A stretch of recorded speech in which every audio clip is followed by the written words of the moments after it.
नमस्कार, स्वागत है आप सभी का। आप देख रहे हैं इकॉनमी टुडे। सुबह के 9:30 बजे का वक्त होता है कारोबार जगत की तमाम खबरों को आप तक पहुंचाने का।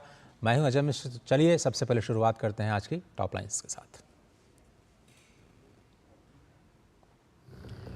केंद्र सरकार ने 8 इनोवेटिव स्टार्टअप्स को समर्थन देने की घोषणा की। राष्ट्रीय mission on inter disciplinary cyber physical systems और नेशनल क्वांटम मिशन के तहत किया गया चयन।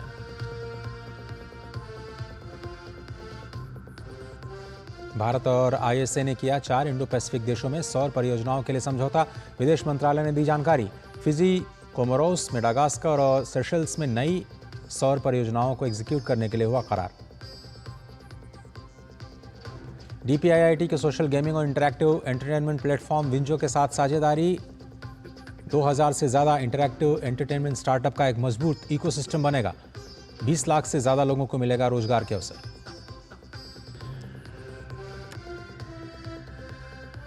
और आज सपाट कारोबार के साथ खुले भारतीय शेयर बाजार। शुरुआती कारोबार में सेंसेक्स बढ़त के साथ 80,000 के पार।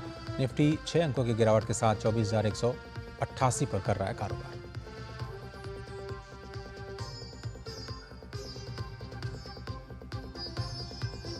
कुछ बड़ी खबरें जिन पर हमारी निगाह रहेगी और आपको विस्तार से बताएंगे इन सभी खबरों के बारे में। लेकिन शुरुआत करते हैं आज के शेयर बाजार की हलचलों के साथ। आज हफ्ते की शुरुआत बिल्कुल सपाट कारोबार के साथ हुई है। दिखाते हैं आपको गिफ्ट निफ्टी किस तरह से आज कारोबार करता हुआ दिखाई दिया। करीब 50 अंकों पर आज ट्रेड करता हुआ दिखाई दिया, लेकिन आज साइडवेज मूवमेंट के साथ भारतीय बाजारों में शुरुआत हुई है। सेंसेक्स और निफ्टी गिरावट के साथ कारोबार करते दिखाई दे रहे हैं।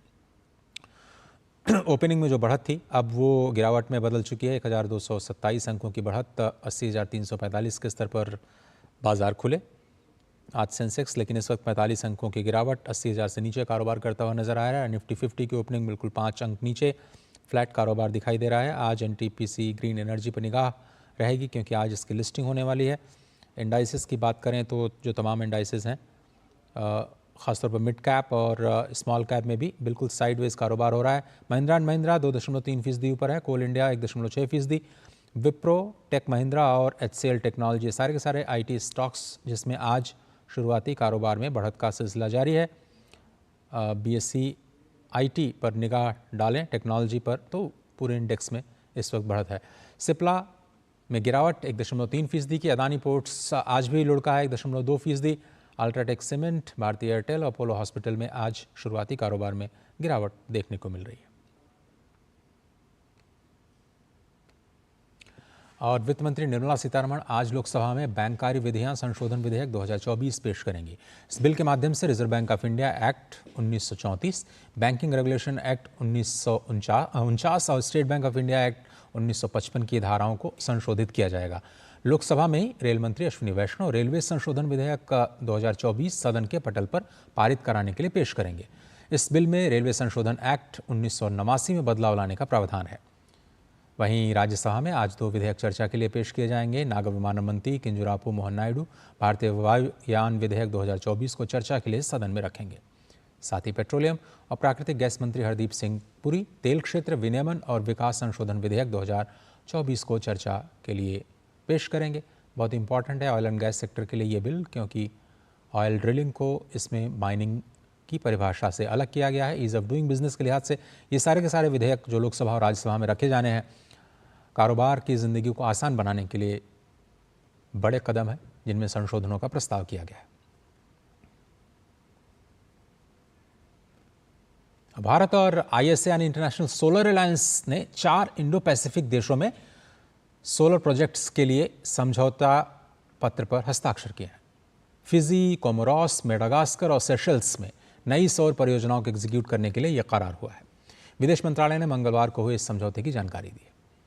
अमेरिका के डेलावेयर में क्वाड नेताओं के शिखर सम्मेलन में जारी घोषणा में कहा गया था कि क्वाड देश पॉलिसी और पब्लिक फाइनेंस के जरिए मिलकर के काम करेंगे जिसमें स्वच्छ ऊर्जा आपूर्ति श्रृंखला में निजी क्षेत्र के निवेश को बढ़ाया जा सके। इसी के तहत ये समझौता किया गया है।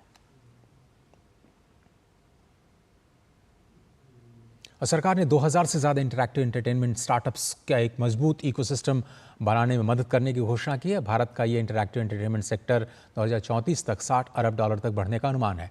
इससे 20 लाख से ज़्यादा नौकरियां पैदा होंगी। इसके लिए डीपीआईआईटी ने सोशल गेमिंग और इंटरैक्टिव एंटरटेनमेंट प्लेटफॉर्म विंजो के साथ साझेदारी की है, जो 2000 से ज़्यादा स्टार्टअप इनोवेटर्स और छात्रों के इकोसिस्टम पर ध्यान केंद्रित करेगा। 2 वर्षों तक चलने वाली इस एमओयू का उद्देश्य इनोवेशन को बढ़ावा देकर कुशल प्रतिभाओं को तैयार करना है। साथ ही वैश्विक मंच पर प्रतिस्पर्धा करने के लिए स्टार्टअप्स को बढ़ावा देकर घरेलू इंटरैक्टिव एंटरटेनमेंट सेक्टर के विकास में तेजी लाना है। ये पहल देश को इंटरैक्टिव एंटरटेनमेंट में एक ग्लोबल लीडर के रूप में स्थापित करने और $300 अरब के ग्लोबल गेमिंग मार्केट में एक महत्वपूर्ण हिस्सेदारी हासिल करने में काफ़ी मदद करेगी।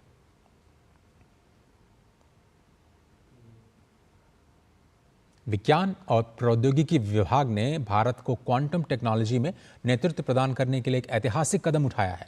विभाग ने अपनी नई गाइडलाइंस के तहत 8 इनोवेटिव स्टार्टअप्स को समर्थन देने की घोषणा की। भारत डीप टेक इनोवेशन में बड़ी छलांग लगा रहा है। राष्ट्रीय mission on interdisciplinary cyber physical systems और नेशनल क्वांटम मिशन के तहत 8 क्वांटम टेक्नोलॉजी स्टार्टअप्स का चयन किया गया है। विज्ञान और प्रौद्योगिकी राज्य मंत्री डॉक्टर जितेंद्र सिंह ने इसकी घोषणा की, जो देश के लिए एक महत्वपूर्ण कदम है। Under Prime Minister Science Technology Innovation Advisory Council, this was launched, I think, early this year.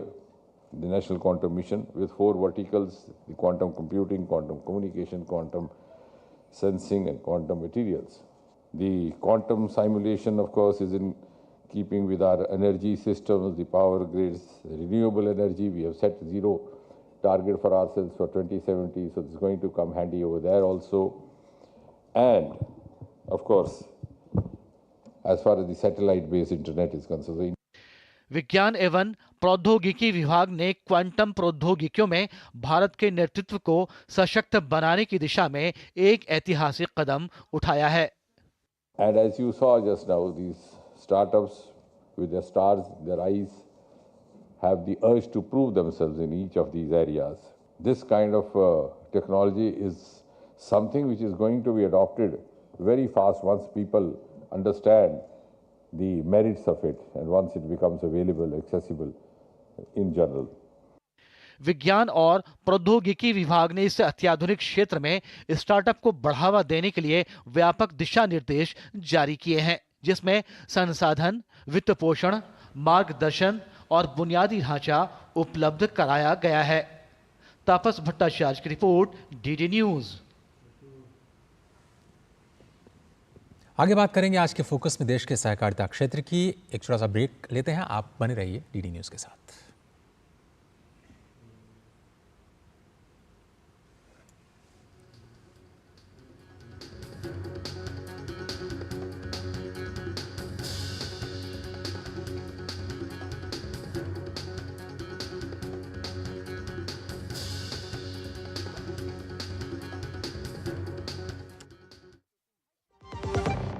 आपके घर के खाने में रेस्टोरेंट जैसा स्वाद ले आए MDH का शाही पनीर मसाला। पनीर को क्या मस्त बना डाला। दादू दादू, ये प्रीमियम क्या होता है? बेटा, प्रीमियम मतलब समझ लो पेट्रोल। जब तक कार में पेट्रोल है तब तक कार चलेगी, पेट्रोल खत्म कार स्टॉप। पर पापा, इस बार पेट्रोल खत्म होने पर भी कार चलती रहेगी। वो कैसे? LIC के जीवन लाभ में प्रीमियम पेमेंट हो जाए स्टॉप, पर पॉलिसी के फायदे चलते रहते हैं। मतलब अब लाइफ की गाड़ी चलेगी नॉन स्टॉप। LIC हर पल आपके साथ। एक ऐसा तबका जो रिटायरमेंट के बारे में आज भी बिल्कुल नहीं सोचता, वो है औरतें। औरतें कमा के भी वल्नरेबल हैं। सो NPS एक इक्वालिटी ला रहा है। हम सब एक बराबर प्लेटफॉर्म पे हैं। अपने बेहतर कल को सुनिश्चित करने के लिए NPS जरूरी है। स्वागत है, आप देख रहे हैं इकोनॉमी टुडे और अब बात करते हैं आज के फोकस की। और आज के फोकस में आज चर्चा होगी देश में कोऑपरेटिव सेक्टर्स।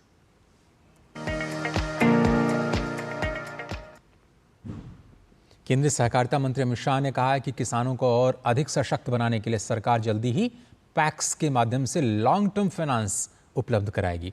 उन्होंने सहकारी बैंकों की प्रशंसा की और कहा कि सहकारी बैंकों ने कृषि क्षेत्र में नई जान फूंकने का काम किया है। दिल्ली के राष्ट्रीय राज्य सहकारी बैंक महासंघ लिमिटेड के हीरक जयंती समारोह में उन्होंने सहकारिता के भाव को मजबूत करने का आह्वान करते हुए कहा कि सहकारिता का भाव यानी सबका कल्याण और मुनाफे का बराबर वितरण कर पारदर्शिता को बढ़ावा देता है।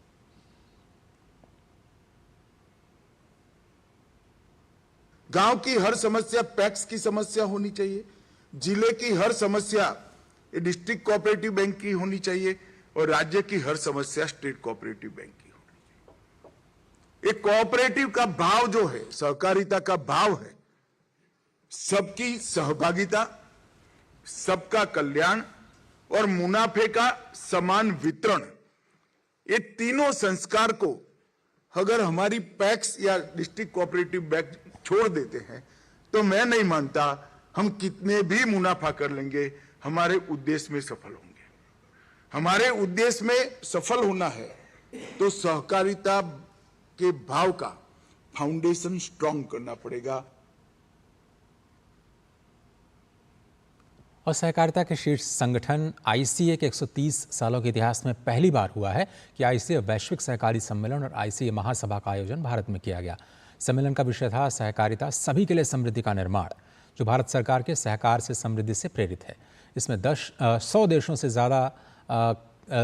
से लगभग 3000 से ज़्यादा प्रतिनिधि हिस्सा ले रहे थे और विभिन्न देशों से आए प्रतिनिधियों ने वैश्विक सहकारी सम्मेलन और आईसीए महासभा के भारत में आयोजन की सराहना की थी। So we were talking about the World Cup. You know, India is the world champion on cooperatives. If there has to be one World Cup winner on cooperatives, it's India. There are 3 million cooperatives in the world. India alone hosts more than 25% of those, 800,000 cooperatives. And with a whopping 290 million members, India is by far the leading country when it comes to the growth of the sector, the values of the sector. It must be a wonderful opportunity for your national movement, for every cooperator in India, but also for every citizen in India, because the ICA is actually one of the biggest, if not the biggest, non-government organization and one of the oldest, established in 1895. So any symposium of such scale being hosted in India is an occasion for every Indian and especially cooperator to be proud. और दिल्ली के भारत मंडपम में 25 से 30 नवंबर के बीच वैश्विक सहकारी सम्मेलन 2024 की मेजबानी कर रहा है। आयोजन की शुरुआत प्रधानमंत्री ने 25 नवंबर को नई दिल्ली के भारत मंडपम में सहकारिता गठबंधन यानी आईसीए वैश्विक सहकारी सम्मेलन 2024 के उद्घाटन के साथ की। कार्यक्रम में इंटरनेशनल कोऑपरेटिव अलायंस के अध्यक्ष चंद्रपाल सिंह यादव ने कहा कि सहकारिता की पहुँच गाँव-गाँव तक है। साथ ही उन्होंने कहा कि सही उत्पादन मूल्य को दिलाने में सहकारी क्षेत्र की महत्वपूर्ण भूमिका है। सहकारिता की पहुँच गांव के आखिरी कोने तक है, गरीब से गरीब व्यक्ति तक है और अगर सहकारिता में जुड़ेगा निश्चित रूप से उनको आर्थिक रूप से मजबूत करने में सहकारी आंदोलन का बहुत बड़ा योगदान होगा। जहां बेरोजगारों को रोजगार या महिलाओं को समाज में सम्मान या गरीब किसान को उनकी आवश्यकता के अनुसार चीज जो उनको उपलब्धि और दूसरा उनको उनके उत्पादन को सही मूल्य दिलाने में सहकारी क्षेत्र की बहुत बड़ी भूमिका है। और एनसीयूआई के अध्यक्ष दिलीप संघाणी ने वैश्विक सहकारी सम्मेलन 2024 के आयोजन के लिए बोर्ड का धन्यवाद किया। दिलीप संघाणी ने कहा कि 2025 में अंतर्राष्ट्रीय सहकारिता वर्ष भारत में ही घोषित होगा। ये भारत के लिए गर्व की बात है। आज भारत में आईसीए का जो कोऑपरेटिव महासम्मेलन हुआ, मैं सबसे पहले इफ्को के पूरे बोर्ड को धन्यवाद दूंगा।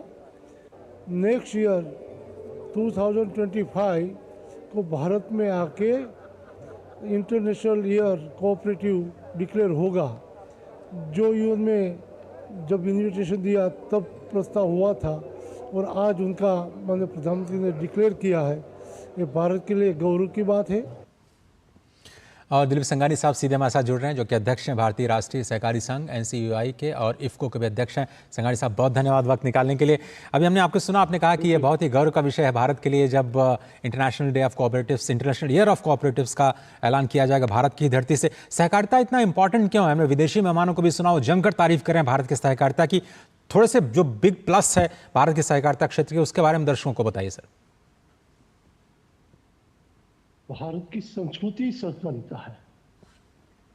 जब 130 साल पहले आईसीए कोऑपरेटिव का गठन हुआ, उनके पहले हजारों साल भारत में मात्र मानव मानव के बीच नहीं, जीव मात्र के लिए एक चिंतन, उनकी व्यवस्था संस्कृति के आधार पे भारत में हो रही थी।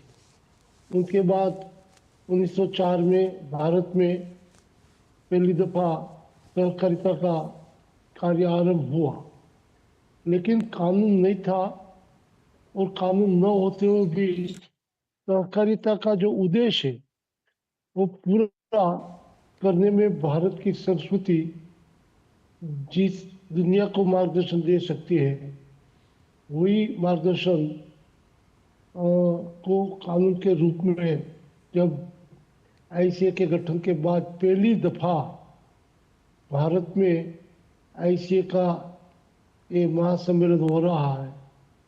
मुझे याद है कि जब मैं यूएन में इन्विटेशन देने के लिए इफो के माध्यम से गया, तब वहाँ स्वीकृति हुई और उसी दिन उसी टाइम जो दिया था वैसे यहाँ शुरू हुआ जी। और गौरव की बात है, प्रधानमंत्री ने आईसीए में उनके उद्घाटन प्रवचन में जो मुद्दे लिए, जो विकल्प बताए, जो नई दिशा बताई है, वो भारत के लोगों के लिए सिर्फ नहीं, दुनिया को मार्गदर्शन लेके आज दुनिया में जो अराजकता है, युद्ध नहीं बुद्ध, जो माननीय प्रधानमंत्री ने कहा था ना, वही बुद्ध के सिद्धांत पे शांतिपूर्वक आर्थिक क्रांति लाने का एकमात्र विश्व में कोई रास्ता है तो सहकारिता है। संघानी साहब, लेकिन ये थोड़ा सा समझाइए, जो विदेशी मेहमान हैं वो कहते हुए नजर आए कि भाई पूरी दुनिया की सहकारिता का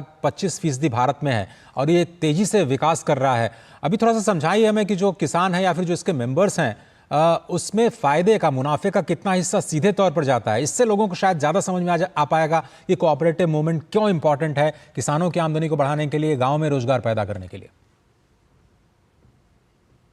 जब कोऑपरेटिव के माध्यम से किसानों का उत्पादन खरीद नहीं जाता था, उनको समय पे ऋण लेना चाहिए, वो कोऑपरेटिव बैंक के माध्यम से जब कोऑपरेटिव प्राइमरी सोसाइटी में नहीं मिलता था, तब प्राइवेट लोगों के पास जाना पड़ता था। और एक दफ़ा उन्होंने कोई प्राइवेट लोगों के पास से ऋण लिया तो जिंदगी भर वो चुका नहीं पाते थे, उनके इंटरेस्ट में ही पूरी फसल चली जाती थी। जी, ये हम आज तक सुन रहे हैं।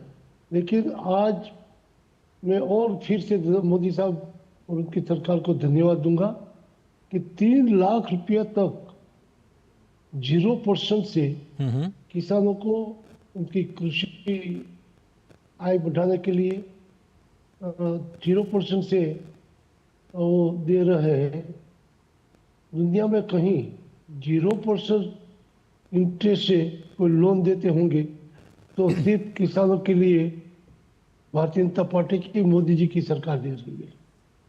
वो किसानों के एक दूसरा, जब फसल आती है तो पुराने समय में जब किसान फसल लेके बाजार में बिक दे, उनके बाद मिनिमम सपोर्ट प्राइस डिक्लेयर होती थी, वो भी पर्याप्त नहीं थी, फिर भी वो लेट होती थी।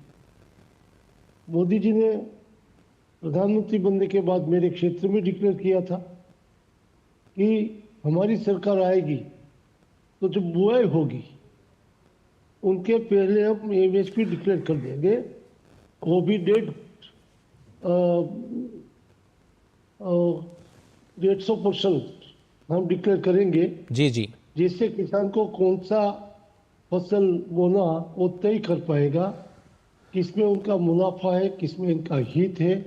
बिल्कुल सही बात है संघानी साहब जी, बहुत बहुत धन्यवाद। आपका वक्त मेरे पास इतना ही है और मुझे उम्मीद है कि जो पैक्स का आधुनिकीकरण किया जा रहा है उसमें इफ्को की भी एक बड़ी भूमिका रहेगी। बहुत शुक्रिया वक्त निकालने के लिए इकॉनमी टुडे में। और आगे बढ़ते हैं। अदानी समूह की company Adani green energy limited द्वारा स्टॉक एक्सचेंजेस में दाखिल की गई जानकारी के मुताबिक अमेरिकी न्याय विभाग ने अडानी समूह के चेयरमैन गौतम अडानी, भतीजे सागर अडानी और वरिष्ठ कार्यकारी विनीत जैन को रिश्वतखोरी के आरोप में अब मुक्त कर दिया है। अदानी समूह ने हालिया फाइलिंग में कहा कि गौतम अडानी, सागर अडानी और वित्तीय जैन पर अमेरिकी न्याय विभाग ने रिश्वतखोरी और भ्रष्टाचार के कई आरोप नहीं लगाए गए हैं।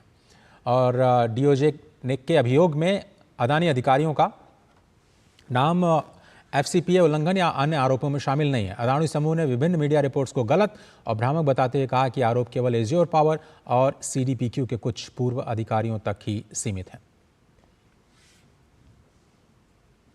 और इसी मुद्दे पर अमेरिकी अदालत में अदानी समूह के खिलाफ आरोपों पर पूर्व अटॉर्नी जनरल और वरिष्ठ वकील मुकुल रोहतगी का क्या कहना आपको बताते हैं।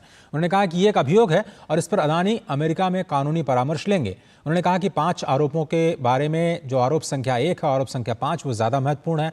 मुकुल रोहतगी ने कहा कि इन दोनों ही आरोपों में अदानी का नाम नहीं है।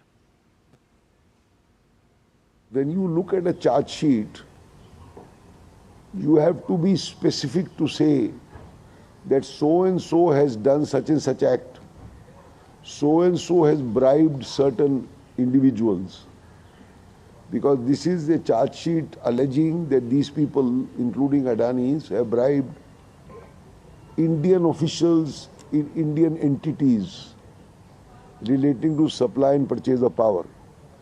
But I do not find a single name or a single detail in the charge sheet as to who has been bribed, in what manner has he been bribed, and the official belongs to such and such department. This charge sheet is completely silent.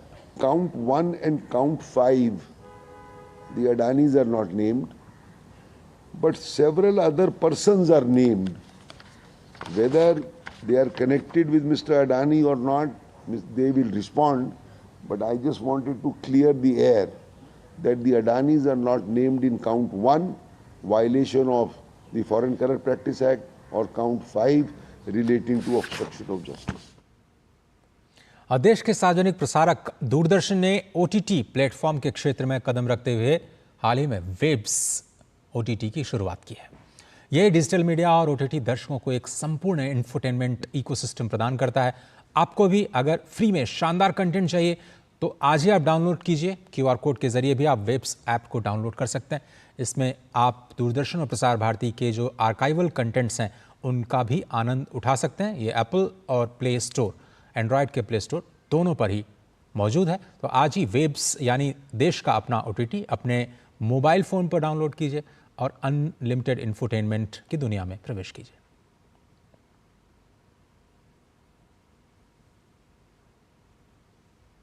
और चलते चलते आपको छोड़े जाते हैं कारोबार जगत की अन्य खबरों के साथ। आप बने रहिए DD न्यूज़ के साथ। इकोनॉमी टुडे की पूरी टीम को दीजिए इजाजत। नमस्कार।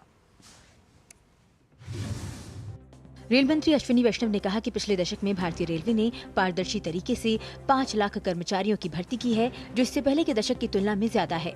साथ ही रेल मंत्री ने बताया कि वर्तमान में 12,000 सामान्य कोचों का निर्माण किया जा रहा है, जिससे यात्रियों की सुविधाओं में सुधार हो सके।